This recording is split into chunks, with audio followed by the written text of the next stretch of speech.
All right. Guess where we're going, Danny Cunningham. Here we go. We're going out east. The man who I think is going to say he was proven right. Hi, John in Manhattan. Floor is yours. Good morning, fellas. Merry Festivus, Danny. I'm glad you got to Cleveland safe, and you Thanks, got John. to avoid watching in real time the debacle. So I'm going to try. It wasn't much better at 3 a.m. No, but at least you got to fast forward. You didn't have to really live in the suck. So I'm gonna try something That's here. true. I'm gonna talk like a Minnesotan, and maybe everybody's gonna understand that I actually know about Kirk Cousins here. Kirk Cousins ruined Christmas. Kirk Cousins ruined Christmas. He ruined my hopes for the 2020 season, and now I don't even know if I'm gonna watch the Bears game. And so, here's the thing also, I'll say, and as well, and as such, fellas, this team, I had such high hopes for the team, and all they did all season was just dangle it like a little bit of catnip right in front of my face. And I just said, if I get that bite of catnip, it's going to be great. And when I bit it, you know what it was? It was cardboard. That's all it was. Kirk Cousins is a corporate cardboard quarterback. Oh. So for all those Good, John. listening here, for everybody listening, I'm one of yous. I'm the Minnesotan, okay? You betcha. Yep, me and all yous. And you can hear me. Kirk Cousins is trash. He's a trash. Just take him out in a plastic bag and leave him on the curb. He's done. Oh. Anything else, John? Honestly, yeah. I mean, Who said he ruins Christmas? Who's behind you? That's my fiance. Tell her well done. Well done. Where's Jeff in Boston? That was very good. Jeff, He ruins. Well, Jeff in Boston is at his. We left Jeff in Boston. We're going to the in-laws. Jeff in Boston is dismayed, and he's despondent, and he promised, he swore off football this morning. Jeff in Boston also started Mike Boone instead of Aaron Jones. Oh! He needed 5 points to win $160 in his fantasy league. Whoops! Oh no! And so Jeff in Boston's taking it really hard right now. Oh, yeah. My guy Benny Heist told him to play Aaron Jones too. Everybody did. Oh. He would have been better off starting Amir Abdullah. He would. Honestly, he would have been better off starting Dalvin Cook. John, thank you. Happy holidays to you and your fiance. Enjoy, and we'll talk to you soon, I'm sure. Merry Christmas. You betcha, guys. Bye, everybody. Bye. See you guys.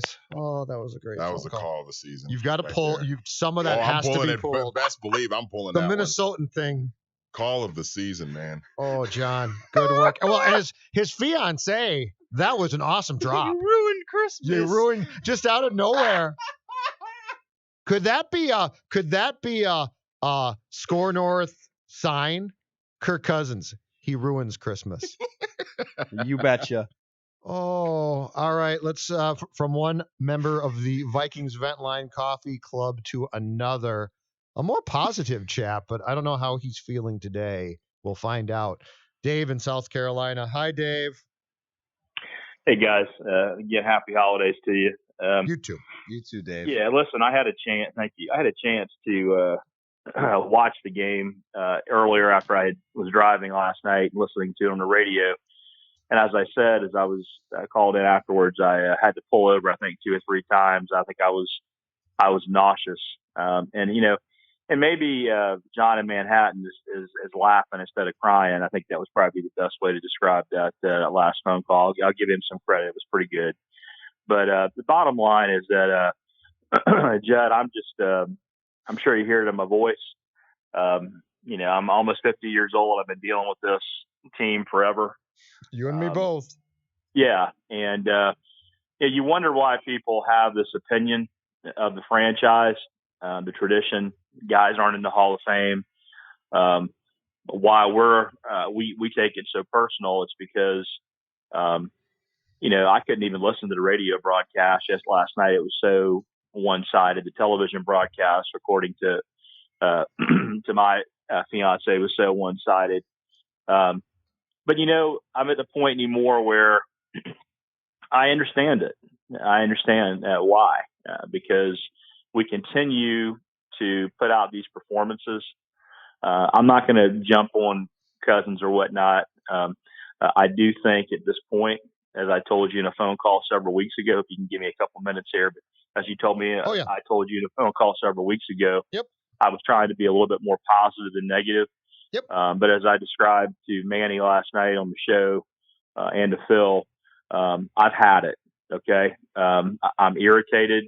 I'm tired of being sold false hope. I think that Spielman overall has done a good job. Mm-hmm. He has brought in what he's needed to bring in, what he's tried to do to win. DiFilippo, I still think, was more of his choice than, if you follow me here, than Zimmer. Sure. And it was a mistake. Okay, it was a mistake, I think. But, overall, I think it's time that we pull some things away from Mike. Okay. I think number one, he needs to quit being so two-sided. Last night I watched his press conference. Give me a break. Okay. Don't come at it like, he doesn't have any influence in it all and it's okay and we'll wake up tomorrow and play the next game. It's ridiculous. This team's already lost. It's really a shame they can't play their regulars against the Bears because you and I both know what's going to happen. And the playoff game, I think we know what's going to happen. So here's my point. I think it's time that the will say to him, look, I've told you this before, we're taking play calling responsibility away from you so you can actually manage timeouts and manage a game correctly. And, I felt like Brad Childress last night. And when I get to that point, when I'm watching that, Yep. It's unacceptable, and so that's my first point. And I think that he does not need to have player decision and control. And I think he needs to be told that you're going to make some changes on your staff. I think defensively now, I think that is where it needs to begin. And I think if they do lose horribly in the playoff game, which we have no other reason to believe that they won't at this point, then I think that I don't know how you feel about it, but I do think that we need to look at, is this the guy that will get us to the next level? I think you know where I'm going at. Some coaches are great coordinators, not great head coaches, right? And some guys are good head coaches, but don't have the ability to get us to the next level, Judd. And that's my point right now, is that if we want to win championships as an organization and they're preaching that as an ownership, then I think you need to look at what happened last night. And I think that how the players respond to that kind of performance, you saw it defensively and offensively. It's draining. And I think that it does call into question, like we were talking the other day, what happens from here? So I hate to be doom and gloom, but I've had it, man. I'm like you. I'm tired of this. I'm irritated. I'm disappointed. And you put so much into it, and you get this kind of result, and it's not good enough. And it's not just Cousins. Hey, Dave, thanks. Yeah. Got to run. Got more calls here with Tim, Jimmy, and folks on hold here. I get it. I get your frustration. And yeah, there are. Yeah. Dave's asking a lot of really good questions that go well beyond just last night now or just a first round playoff loss. And he's right. He's right. You can legitimately, because the Vikings schedule was so weak and you've beat up on bad teams, you can legitimately ask, do you have the right GM in place? Do you have the right coach in place? And do you have the right quarterback in place? And you can also ask, if the answer to question 3 is no, you don't have the right quarterback in place to be a Super Bowl caliber team, do you trust this GM and coach to find the next QB? And if your answer is no, I can't debate that. What am I going to say? Yeah. Rick's done the only quarterback that we've seen that we thought that Rick got that might be really good, his leg blew up and he was 2 years in or a year in And so it's impossible to say. I can't sit here and say, well, Teddy would have been great. I think he would have been good, but I don't know for sure. But we'll never know. yeah, we don't. And so the bottom line on Rick is, fair or not, he has not found a quarterback in his tenure as GM since 2012 who you can trust.